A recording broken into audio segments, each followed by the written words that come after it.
Monsieur le vice-président, l'union bancaire, heureusement pour les Européens, n'a encore jamais été utilisée vraiment. Seul Chypre, en 2013, a servi de laboratoire d'essai à la Troïka pour tester le buy-in.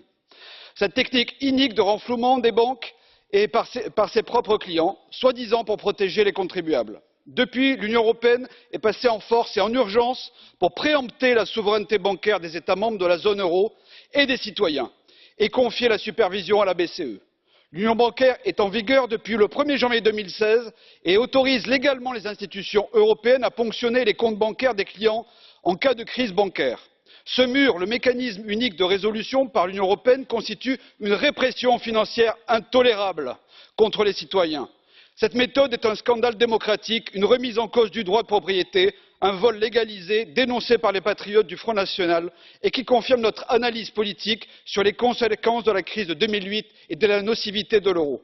J'accuse l'Union européenne et la BCE d'avoir mis en place en 2016 un régime de totalitarisme financier pour sauver les banques et l'euro à tout prix. Pourquoi? Parce qu'en réalité, le système bancaire européen est en état d'urgence. C'est justement le premier constat de ce rapport Hübner. La BCE et le FMI s'inquiètent aussi des 1 000 milliards d'euros de créances douteuses qui rongent les bilans des banques. Et ils ont raison lorsque l'on regarde la situation critique de la Deutsche Bank en Allemagne et la crise bancaire italienne. Tout cela prouve bien que les tests de résistance rassurants de 2014 étaient en réalité complètement bidonnés. Tout comme le FN, l'autorité bancaire européenne de surveillance des banques lance une nouvelle alerte sur la solvabilité des banques européennes. Pour la BCE, les actifs toxiques des banques en faillite, c'est un peu comme la poussière, on la cache dans les bas de banque qui finiront elles aussi par faire faillite et au final seront encore renflouées par les contribuables européens.